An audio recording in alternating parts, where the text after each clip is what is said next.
Hi, I'm Mara Webster with In Creative Company, and today I'm so excited to be talking to the wonderful Marion Cotillard all about her movie Little Girl Blue. And one of the things that I wanted to ask you about was using the pre-production and the development time that you had for this performance because it's such a unique and special performance. But you filmed the whole thing in only 7 or 8 days, and so it was really short Yeah. amount of time to film. And so I imagine that that put a lot on the time that you had beforehand and was curious what all that preparation looked like, especially in going through all of the archival materials and playing Carole. The longest preparation that I had to do for this movie was the technical preparation because when Mona Achache, the director, um opened the boxes of her mom that she had left after she killed herself. It was 26 boxes, and there was a recorder with her voice. And Mona wanted to have her mother's voice in the movie. So she asked me for some of the scenes to lip sync on her voice. I did lip sync before on songs, and music is the rhythm, the mathematic aspect of it helps you to be really in sync with the lip sync. But here it was really different because when you talk, you don't have like a rhythm, and you can like drip on words, and you can like say them again, or like the it was really the most difficult part. And I worked for 3 months getting this those words, her rhythm, her voice into my body.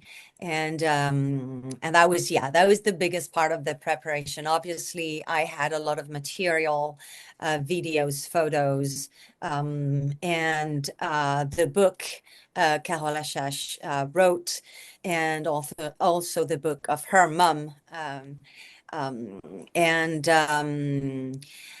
and yeah, we didn't really talk much with Mona, but because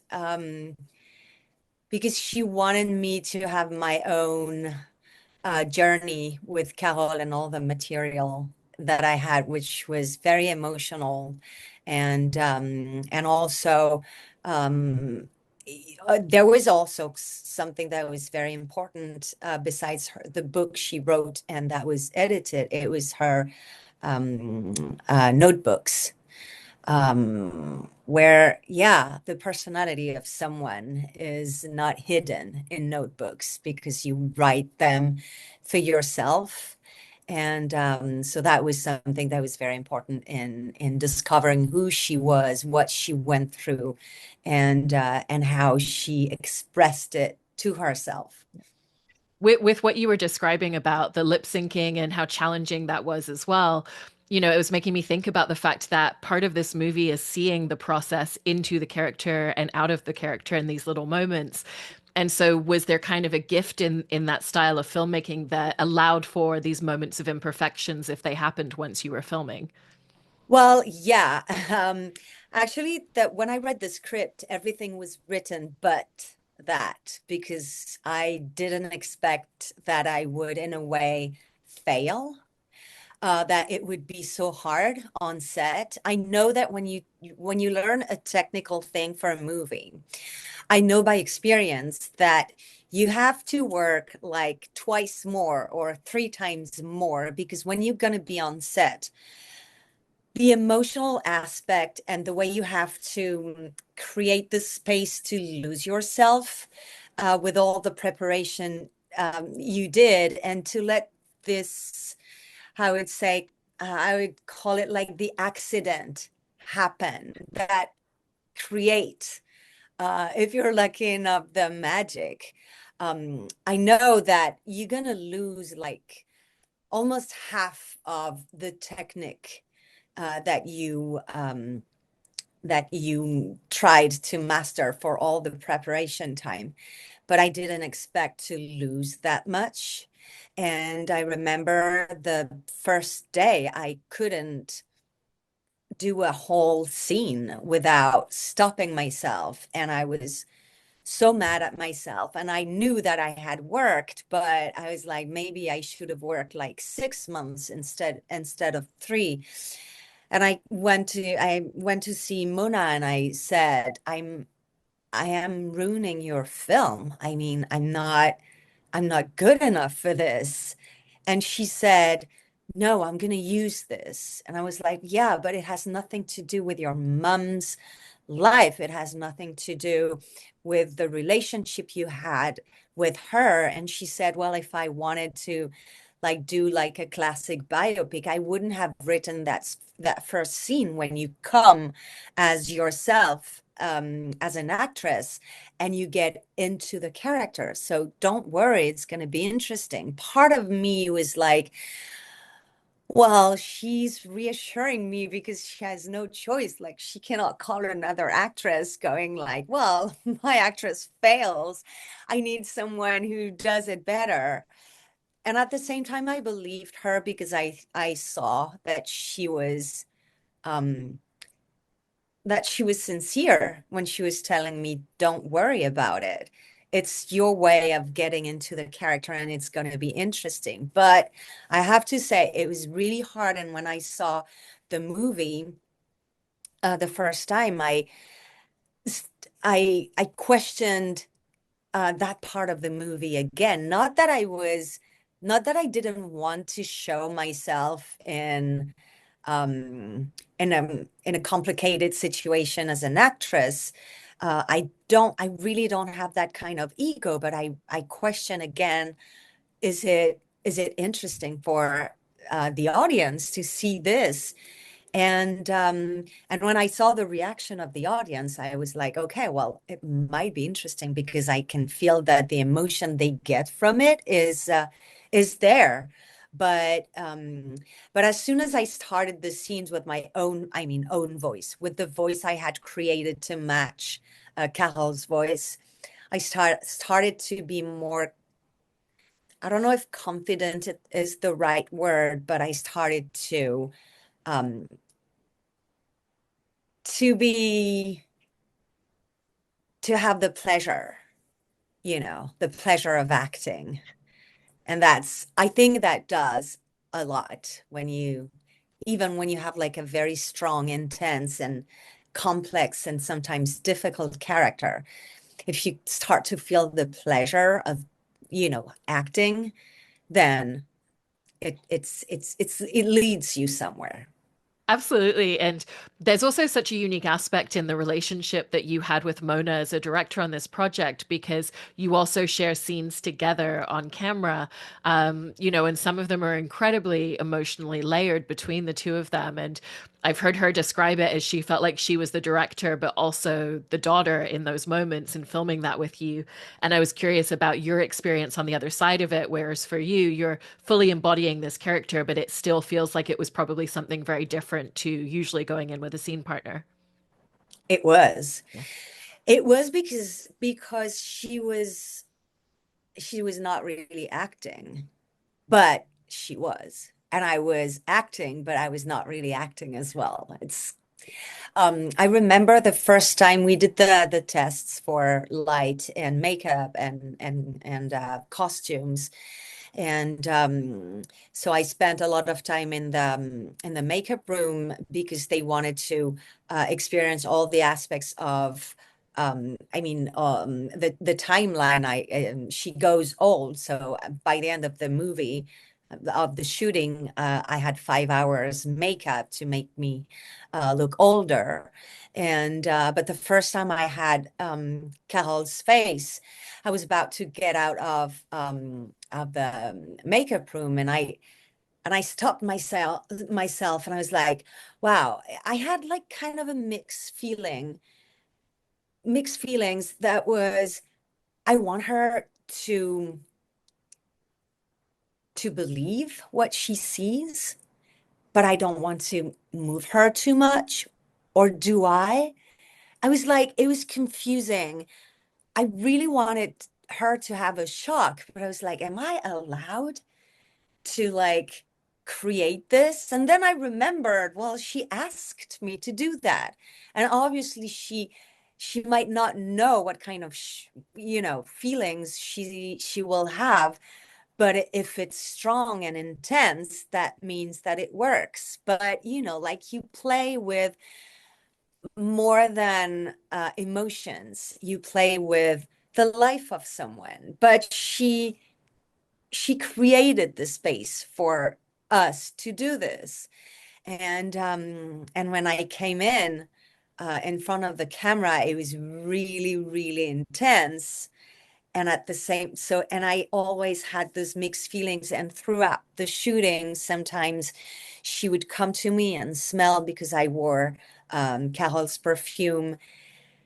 And it would, and I, it was all always on the edge of being um, true, and at the same time taking care of herself. I didn't want her to be too moved, but I wanted her to be moved at the same time. So it was a relationship that was really, really intense. And I could feel sometimes I would take her in my arms and I didn't know who I really was. It was part of me, part of her mom. And I felt that I had my daughter in my arms. And also, it was the director I was working with, and also the friend that she had become. It was really, and I think that fed um, all the magic of the movie. And it's so interesting as well with what you were describing that this is over the course of several years in this short space of time on screen. And as much as Mona's making a film to investigate and understand things about her mother, through the writing and through these recordings, it's also Carole trying to investigate and understand herself. And so, what was that experience in going through all of that material and playing her and really seeing this journey of how her perspective and the way that she viewed things changed over time? Um, it was very moving, and what uh, gave me the desire to be part of this project also is that the interesting thing about Carole's investigation on her own life, and also um, this little recorder, all this those uh, it's not interviews, but all those encounters that she provoked with all the people of her life, and people who let horrible things happen to her when she was 12. And the fact that she said everything, but she was not heard. And she died a year before the Me Too revolution. And what she said was that she was destroyed, but she was destroyed like several times. She was destroyed by what happened to her when she was 12. I mean, 10, 11, 12.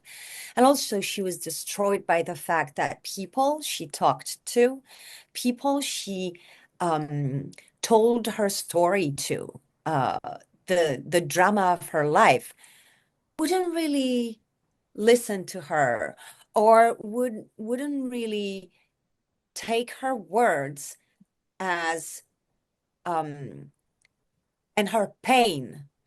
They would just say, oh, well, you'll get over it. Well, it was a different era. Well, he was this guy who hurt you, who destroyed you, was also a genius. Um, and never anyone took her in their arms and said, I hear you. I understand. I see how destroyed you are. And I just want to hug you. Then maybe you will feel better to know that someone understand. And she never had that. And so it was one of the things that really um, moved me the most. Right, because she comes across as someone who had so much and wanted to engage with the world around her so much. You know, she grew up surrounded by intellects and all these incredible literary people and really creative people, and she was all of that too. And then over time, you kind of see her towards the end, just how isolating it must have been to, like you said, try to tell your truth and have nobody ever listen to it or hear you or acknowledge it. And so, what was your perspective in really kind of learning about someone who was so vivacious and had so much to give, but ultimately, through the act of just not being listened to, became so isolated and everything changed so much? Well, I think you can give an amazing education. You can um, um, give culture. You can give um, even love. If you don't acknowledge the pain and how a kid can be hurt, then everything you give has no sense. Because I think the way you look at people and you understand them is key to their evolution. And you can read books, you can support the creative process within a person. If you don't understand this person, then it could kill her. It actually killed her. That um, you have the need of recognition that we all have.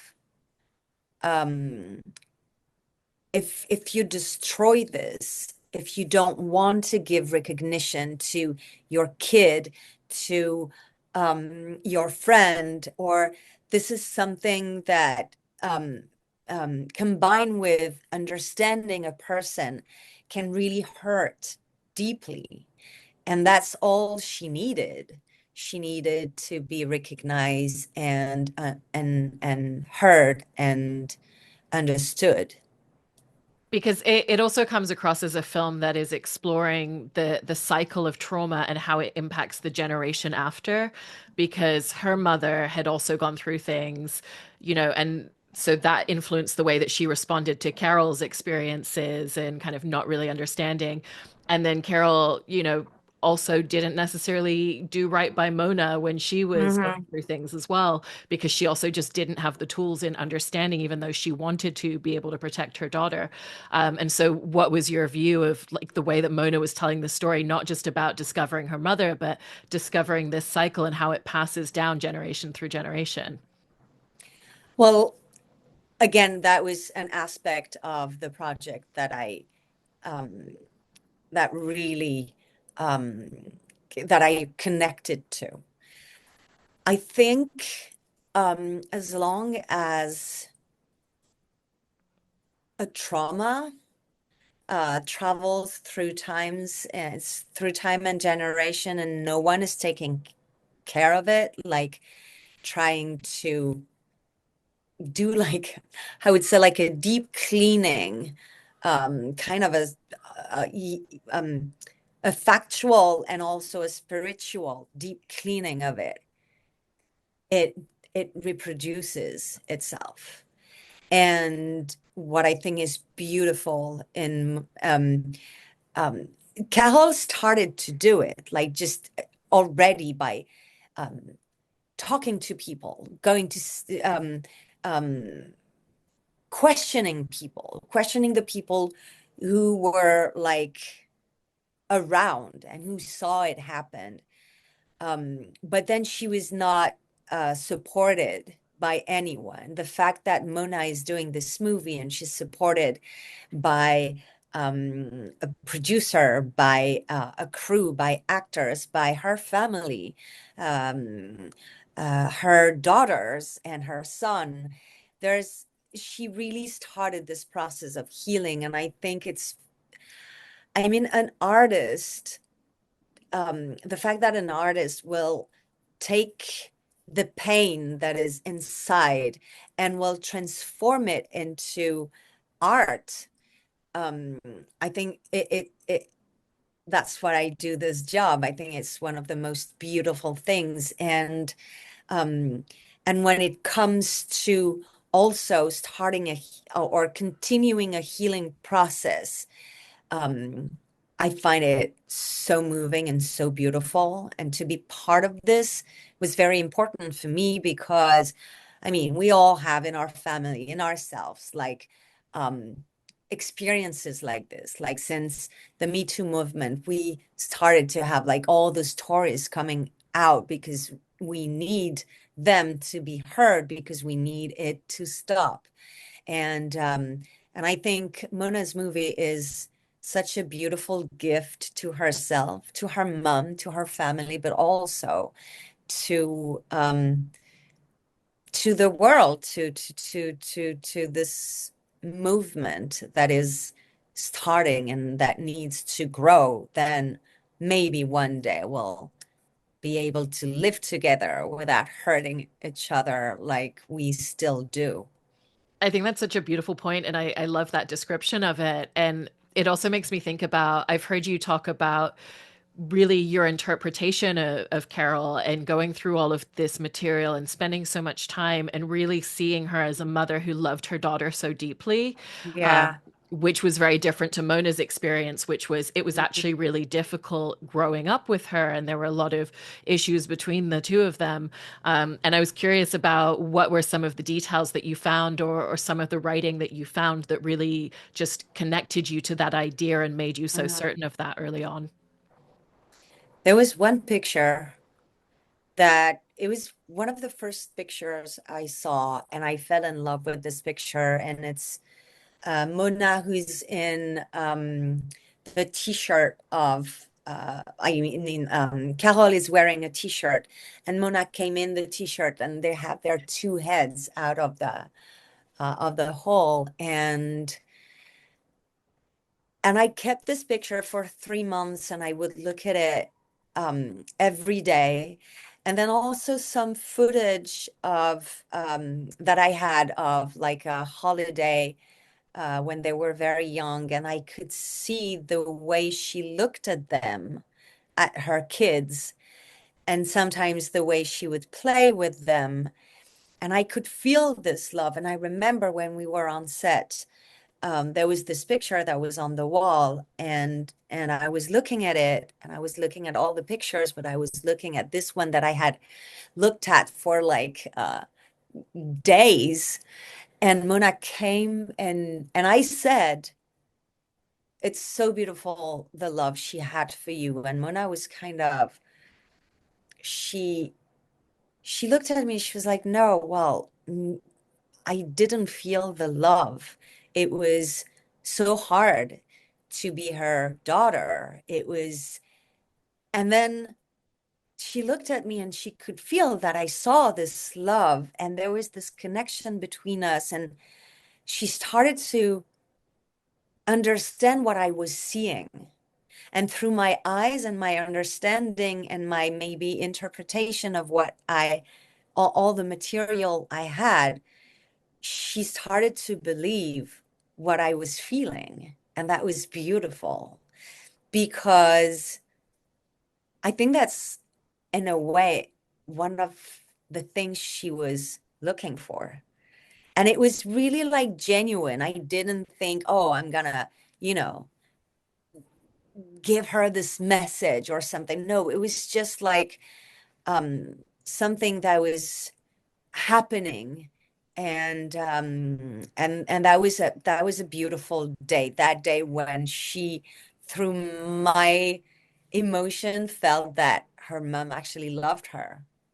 I love that. I also wanted to ask you about your experience in terms of how Mona filmed this, because she kind of talked about the way that she wanted her to be circling Carole and for Carole to just be circling herself. And, the space that is set up with all of these archival materials from those 26 boxes of archival materials where you have all of the photographs and the writings, and there's different amounts of them at different time. And there's really wonderful use of video projection and kind of having you on a walking pad iPad while the video projection's going by and she's sitting in the foreground. And so, how did the way that she choreographed and set all of that up in such an artistic way help you in stepping into the tone and the voice of this film? The first time I went on set, I was blown away by the work they did, creating in one space very important places and moments of Carole's life. And this was written in the script. You could feel this very creative, very artistic vision that she had. And this is because, yeah, um, we could have told the story in so many ways, but Mona is a true artist, and she comes from this family of very creative person. And the fact that she would like break walls in this set, that the fact that she would create this environment where everything was in the same place, the cafe, the radio station, the different apartments, and this kind of cave that she had created for herself, for Mona herself, with all the pictures. I think it created a very strong dynamic of connection of all those very important moments of her life. And the fact that it was all in the same space and that we could follow the the actress going from one space to another, it creates, yeah, this dynamic of wherever you are, you carry yourself and you carry your joys, but you carry your pain. And each environment, um, you are you yourself, or what do you need to be yourself? What destroys you so you cannot be yourself anymore? So I found it absolutely amazing what she created with this set. And also you talked about the video and the walking, because yeah, she went to New York, she wandered around in the street of Paris, and all was in the same place. And she worked with very creative people. This woman I forgot her name, who created all the videos of New York and Paris, all involved. She allowed all those like artists to be involved in her story and to really shine, like to be creative. And I think um it comes from a great director to allow other artists to be in their full power of creativity. I also love the detail of I heard that she had two cameras running a lot of the time so that she wouldn't have to cut away and to be able to film some of the backstage moments kind of going in and out of you and Carole as a character. And I was curious in how the intimacy of that really helped because the camera is so intimate with your performance and there's all these monologue moments and even some of the conversations that are had, we're not necessarily seeing the person on the other side of the conversation in full view. It really is focused in on Carole and everything around her. See, I didn't remember there was two cameras, but now I think I do. But she had told me that she would film all the time, kind of all the time. Um, but very quickly I forgot. And actually I saw, when I saw the final cut, the movie, I was surprised by many of by many moments, like when they filmed me sleeping and talking while I was sleeping. Obviously I didn't know they were filming me, but I thought it was very interesting too, because I was really like talking about the movie while I was like napping on set. and it created something very special. I agreed to be filmed all the time because I had, on set, you don't really have anything to hide, especially with the with what she had created, like the behind the scene, being part of the process um, of her, what she wanted to do.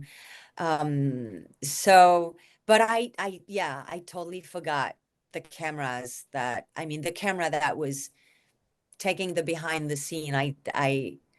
Um, yeah, I just, you just forget, like, you're working and you're not like, oh, this camera is filming me. And even when you do a scene, you're not aware of the camera, because you dive in the and you try to find the truth of the character. So it was, but it was interesting to see the final product and what they had edited. It's so wonderful to hear that that was the experience of filming it. And I love all the details that went into this in your performance. So congratulations and thank you so much for Thank talking you about so it. much. Thank you. Thank you.